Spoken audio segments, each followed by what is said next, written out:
Hey everyone, it is another episode of Poetry Worldwide here on the WYTV7 Christian Broadcasters Network. We are bringing you the hottest talent from the coolest poets. We are getting you connected. We are getting you connected with the people who are behind the microphone, who are living life poetically.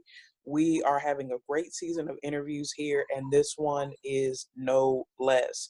I actually ran into this poet. She came by the Spartan City Poetry Club, one of the organizations that I run, and she totally blew us away with her poem. So, definitely get with her to hear her poetry. But she lives every single line that she writes, and so I can't wait for you guys to hear her story today.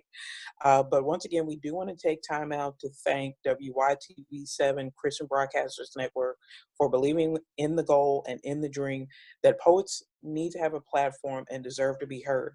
We also want to thank Treasured Memories Graphics for hooking us up with that awesome logo. We're getting a lot of fresh, new talent, new interactions, so we really appreciate that. So please visit treasuredmemoriesgraphics.com. So, without further ado, I want to introduce to you the very powerful, the very real Miss Ragan Oliver. How you doing, Reagan? I'm doing wonderful. How are you doing today?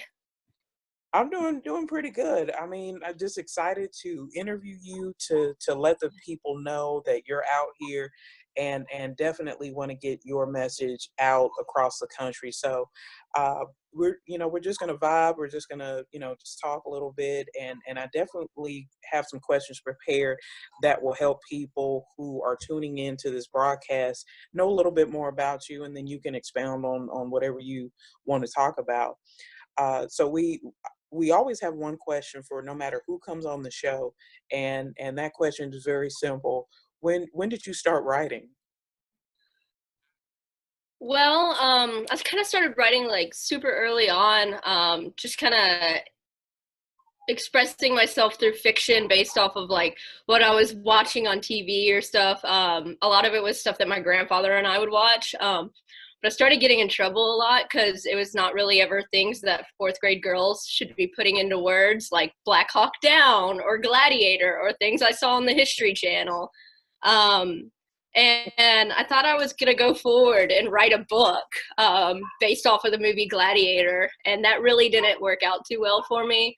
But I did join a writing club in the fifth grade that kind of really kick-started a lot of that. I got a lot of really good feedback from a teacher of mine, and I still have this stack of feedback that I often turn to when I start getting stuck on things.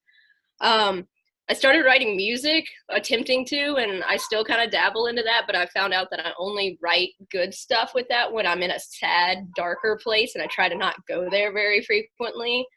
But I didn't start writing poetry until it was around 2010 when a friend of mine named Lauren sent me a link to this poem called Say Yes by Andrea Gibson. And I had been struggling with a lot of just internalized angst. This raging ball of anxiety all of the time, pretty much. And this poem just spoke truth into that anxiety. And it was about a week or so later that my university announced that they were doing a poetry slam, which I thought was just going to be go up, perform your piece, and sit down. I didn't realize it was like a competition thing, and that kind of threw me for a loop there. But I was surrounded by these incredible artists with all of this passion and all of this soul. And then there was me, this little, like, tiny little white girl in purple skinny jeans got up there, and I was like, you know what? Forget this. I'm gonna try to talk about something real. And kind of threw this cliche pre-written thing about my feelings or whatever out the window.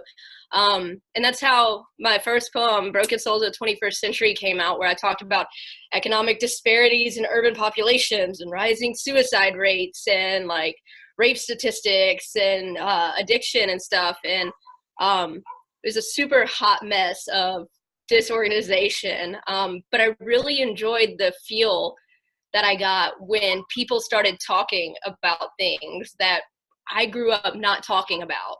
And I started having real conversations based off of that. And so I guess 2010 was kind of that platform where things started snowballing, and I got to start hanging out with cool artistic poets and stuff and do fun artistic things. And it was incredible. Absolutely incredible. Yeah, well, it definitely sounds that way. I can relate to you on that because I had a similar experience of, being in slam. I had no idea what it was. I just heard it was poetry and I just went for it, and ended up pretty much, I always say the slam part of it comes in is when you slam your heart out and somebody gives you a three, and I'm like, well, you know what, that experience to me wasn't a three. It's like, what are you talking about, a three? I almost died, so what are you talking about, a three? So I can really relate to you on that, but it really just builds up a really good foundation. And I know I'm glad. I know the other listeners are really glad that you stuck with the poetry. So I also was curious because I didn't get a lot of time to talk to you about it, but I want to know what influences your writing. Like when you go into that zone, what influences you and what pulls you into that writing zone? It's kind of a super different experience every single time. A lot of times, like, I'll hear conversation points and I get caught up in my feelings, like, with a lot of things, and I feel real deeply for especially like political and economic disparities that are occurring, and just pretty much any real world situation that's going on. And like, I hear that one phrase, and that always triggers just like this outpour of, again, disorganized chaos that it takes me weeks to kind of sift through, because it is just it's all feelings. And basically, what I've kind of started trying to do with all of it is trying to be that mouthpiece, and just kind of speaking truth into those hard situations, and being a conversationalist and starting those conversations. And so when I hear people say things, or I see things happening that I think are injustices, or where it makes me question, like, is this a humane way of acting, towards another person or a thing or whatever? Um, that's where I draw a lot of those influences from, is just trying to find a little bit of humanity and a little bit of justice in what's going on. Definitely. I mean, you hit so many nails on the head. I honestly don't know where to start with just that very, very good answer, that truthful answer to that question. But I mean, I would always say that the poets are the mouthpiece for the people. So I mean, we say what you wish you could say. So we say the taboo things. We broach upon subjects that people are just afraid to talk about. Like you said in the first part of our interview here, that when you went to the slam, those poets were talking about people, talking about people, places, and things that in your household you couldn't talk about. And it's almost like you're passing on the torch of speaking about things, speaking on things, bringing, pricking the social conscience, and having people to realize that, some of the stuff out here is not what needs to be happening, and here's how we can change it. So I'm definitely glad that you just answered that question for me, because I was wondering that, because your poetry is very, very good. And I did want to ask what, now if you kind of look at your catalog of poetry, what subjects do you feel that you write about the most? So I tried doing this thing for a while where I tried to be super political and super like activismly charged. And then I kind of I had to take a step back and kind of realize my place in a lot of that, being a voice and being loud is good for the appropriate reasons, though. So I tried to take it back a couple notches and reel myself in and start speaking to the disparities that I experienced for a while. And I took about a year where the only thing that I wrote about was mental health and addiction. I would take notes on other things, other ideas as they come up, but I would just put those by the side. And I said, this is going to be my focus for right now. And it was about the time that I started in recovery myself, and started getting actively involved in a program and actually taking steps to better my life, was the moment that I decided I was going to solely focus in on this one target.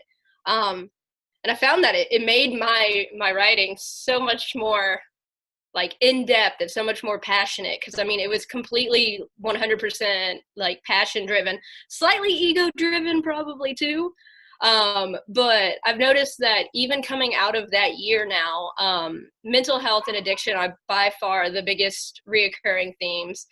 I'm currently working on a couple of pieces on rape culture, gender identity, and a lot of what, maybe not my poetry writing, but just my writing in general, just deals with a lot of socio-political disparity and racial inequality.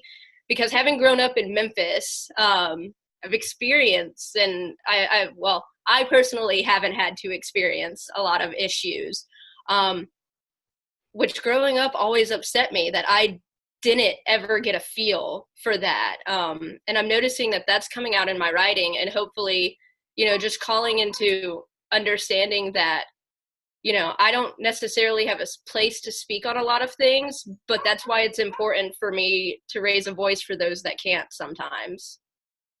Hmm. Definitely. I mean, especially with a lot of the issues that are coming out with race and gender and just a lot of other things.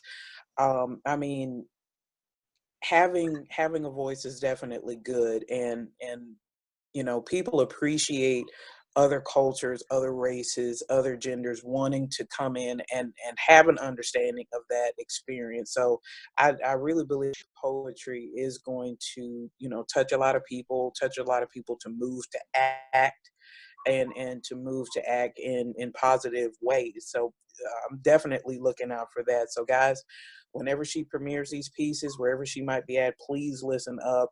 It's definitely going to move you in a lot of ways. So definitely take that energy that you're feeling and move it towards a positive direction to see change in your community. Definitely. So I did want to ask, you talk some about, addiction and recovery. And I mean, we have people watching us in every part of the globe. What motivational words would you have for that person trying to overcome something like that? Or I mean, and the addiction could be anything. What sort of positive words do you have for them to inspire them to keep moving towards wholeness? As cliche as it is, probably the best thing that I've ever heard is, your typical phrases that you hear in any recovery. One day at a time is probably the biggest, and a lot of times that's used as we're going forward. You gotta just keep staying, clean or sober or whatever it is for one day. But what I what I've tried to take that as is, when I go forward into the next day, I'm not holding on to all of the previous days. Each day is going to have its own stumbles in one way or another. So it's not just stepping into the next day as my one day at a time. It's saying, I am focusing on my here and my now, and practicing that mindfulness in where I am in this moment and what my struggles are in this moment, and not worrying about tomorrow and not punishing myself for yesterday. One phrase that I heard that has on more than one occasion kind of kept me going into things and just in everyday life was, we hear in recovery, keep coming back. And I had this old man, this random old man. I only saw him this one time, and I've never seen him again since then. So I'm not sure if he was, a living person or not, or some divine intervention. But he came up to me and said, keep coming back. We'll love you until you love yourself. And self-love is hard. Self-love is extremely hard, especially when you feel stuck with yourself and you feel stuck with all of those things that only you know about. And I kind of realized in that moment, like, I'm not always required to like myself, but somebody else will. And they're going to keep going until I do. And he said, until I love myself, which means it may never happen. Like, I may never love myself, but that man always will. And that was kind of a cool goal to strive towards in that moment. So I think those are my two, is one day at a time, and keep coming back. We'll love you till you love yourself. Man, that's wow, that made my head itch. Wow, I'm just touched by that. That's probably one of the most realist answers I've ever heard. And I really believe that that can apply to anybody. You know, just taking it one day at a time, and then also the self love is hard. I mean, especially with the culture that we're in. I mean, you can beat yourself up on a daily just for making one tiny mistake, one huge mistake, one medium-sized mistake, whatever type of mistake it is. But that's definitely a good message that a lot of our viewers are going to take home with them. So I really appreciate you speaking from a good place and wanting to put that message out there, and definitely being brave and telling your story and motivating others. So I did want to ask, um, you know, if you had any upcoming projects or anything like that, what would be your target audience? Who would you hope to touch with any of the future works that you have coming out? Whew. I always struggle with even thinking about the fact that I have an audience of any sort. I struggle with the notion of myself as an artist a lot, and I have to just be reminded of, like, you're an artist if you say you are. And I'd say, though, that the demographic that I would probably be writing to would probably be, younger myself. Um, Probably right now, with this big thing that I'm working on, is people who are currently viewing themselves as victims. We often get stuck in a mindset of, victimization, and more times than not, we victimize ourselves with that mindset. And Mm, what I heard once, and what has kind of been the springboard of all of this, after a conversation with someone recently, was, victims have headstones, but survivors have stories. And that's kind of been what I've been working off of with this new thing. And I've been struggling a lot in my feelings and trying to be politically correct or whatever with it. And I finally just realized I'm just going to stop, and I'm going to talk to myself at 19. Like, what did 19-year-old Ragan need to hear? So for whatever that is, you can go flip through my Facebook pictures and see what I was at 19, and probably somewhere around there. wow.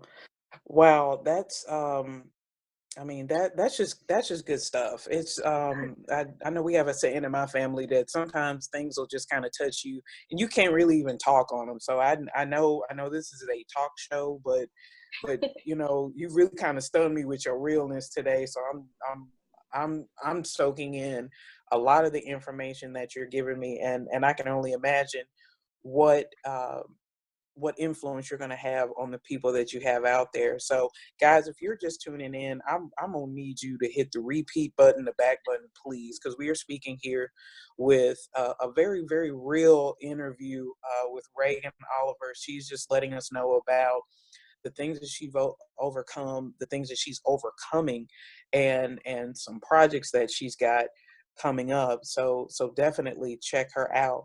Now, Reagan, I did want to ask, you're going through this transformation. How do you feel that your poetry has changed as you kind of see yourself transitioning? So, is there something that you noticed that maybe you were a stronger writer, or maybe you put more of your feelings into it? How do you feel your writing has changed from when you first started and from where you are right now? It's definitely more organized and coherent of a thought process. That's becoming a little bit easier with time. And it's a common theme with pretty much everything that I've ever written, whether it's been fiction work or poetry, or probably not songs, because we're still struggling with the fields on that branch there. But um, I've definitely stopped holding punches. I've stopped caring about upsetting people, and you know, to a degree, that's kind of been necessary. My background is in cultural anthropology. I've been extremely blessed and extremely privileged to attend the University of Tennessee, where I studied philosophy and psychology and anthropology and just people in general. And what I learned in a lot of that, especially my anthropology classes, was sometimes you have to really tick people off to make changes. Mm. And I grew up in a very Southern, bless her heart, kind of family where we didn't upset people. That wasn't a thing that you did, even if they needed it. And basically, especially with changing political climates and just the economic issues that we see playing out daily, I just learned that I have stopped caring about hurting people's feelings if they needed to have those feelings hurt. And that's definitely come through a lot in my art. I've stopped being concerned about whether or not my family was going to be upset that I'm broadcasting my dirty laundry, because had somebody reached out to me earlier on, I may not, although I don't regret my situations or wish to close the door on my past or anything, you know, it could have saved a lot of drama probably had somebody actually chosen to have a difficult conversation. And that's actually why I'm still alive, probably, most definitely, is because people chose to have difficult conversations. And I realized I wanted to be that person that had those conversations. And I feel like as human beings, as moral, ethical human beings, or at least trying to be moral, ethical human beings, we're required to have those conversations. And we're required to, you know, make the money moves and things. And so that's what I've been working on recently, is kind of coming to terms with the anxiety that comes with pushing that envelope a little bit more each time. Definitely. I mean, I, Reagan, I really think that you are in a long line, a good line of artists that have pushed us. I mean, you can think about, you know, the rock bands, the hip hop artists, the poets, the painters, just the artists in general that lived on pushing the envelope. And I think that is one of the things that we poets, we artists do. We have this insane, well, not insane, but we have this gift of knowing what buttons to push, knowing what to say to push people essentially out of their comfort zone. Because like you said, you know, and this is probably proven historical fact, that you have to tick people off in order to make them uncomfortable. And then only when somebody is uncomfortable will they start changing. So, you know, if you kind of have that comfort, you have that status quo, and then humans being creatures of habit already, nobody's going to change anything. But if you have somebody that's being that irritant, that's highlighting the issues of the day and keeping them in your face, like, hey, you know, this isn't going away, you know, I'm not going away, this message isn't going away, then you can change it. But wow, that is definitely some good stuff there. I did want to ask you one question, because you've motivated me here. You know, since you are a writer, you're in art, and you're definitely making some waves. What what words would you have for that struggling writer out there that's probably like, well, maybe I shouldn't say this and maybe I shouldn't say that, or how can I take my art to the next level? What advice would you give them? I had to be told by a friend of mine, when I grew into this serious part of doubt, and we were working on this collaborative together. And the words that she spoke to me moved mountains. And she said, "You are a writer if you say you are. No one can take that from you." Like I said, my biggest struggle has been writing for other people, you know, and the thing that I make myself so miserable worrying about what others will think of my work, instead of enjoying that process. And instead of spending that time and that emotional energy and that anxiety into speaking truth into those situations, you know, you don't have to create Mona Lisa or, you know, the Raven or anything to be an artist. You don't have to justify yourself or your art to anybody else. You know, this writing, this poetry, this art, whatever your medium is probably the most vulnerable thing that you'll ever do with yourself. And it's extremely liberating to be able to feel yourself to that degree. And to feel at peace with saying, you know, I am an artist. Nobody ever has to view your art for you to be an artist. You know, that just has to happen in order for you to become well known and famous. But the one phrase would be, you know, you're an artist if you say you are, and no one else can steal that from you. Definitely. Well, definitely good words. I mean, just an overall awesome interview today. Just once again, guys, we've been speaking with the very real, very honest and open Ragan Oliver here. I'm blessed to know her. Love to see her work. I mean, when she goes on a full rampage, it is poetry in motion. I love to see it. I like to see people, you know, stirred up and flurried, you know, off of art. I love it. But we are coming to the close of the show, Ragan. I just want to say thank you for being on the show, adding that spice, that flair, that fire that all art needs to have, especially in the days and the times that we are dealing with. And we definitely appreciate you having, you know, you being on the show and having some time to just speak with us and to speak to the listeners out there. So thank you so much. Absolutely. Thank you for having me. All right. Well, once again, I'm Jessica Crenshaw. That is Ragan Oliver. We, you know, wow, I'm stunned. I'm speechless right now. But we are closing the show, and every time we close a show, since we are on a Christian Broadcasters Network, we want to lead anyone out there who is viewing the show, listening to the show, in a prayer if you do not have Jesus in your life. It's just a very simple prayer.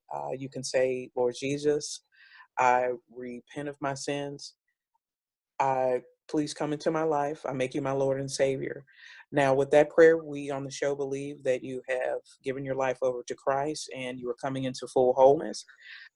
So we would ask that you would get into a Bible-based church, keep him first place in your life, and he will take you to places that you've never dreamed of. So once again, this is the Poetry Worldwide. Connect with us, connect with Ragan Oliver. And Ragan, I'm sorry, just before we close, is there any way that people can get in contact with you? Well, I'm currently working on all of the social media platforms, but I do have a website on a Wix site. It's roliver901.wixsite.com. And I will get you the link to that information too. It's still a work in progress, just like everything else. Well, definitely. Now, when we advertise you, we're going to connect people to that site. I can't wait to see it. And just once again, guys, once that site is up and running, please connect with her. Please, you know, get into what she's doing because this is what this show is all about. But once again, this is Poetry Worldwide, where we are giving poets a voice. Are you ready to be heard? Have a good one.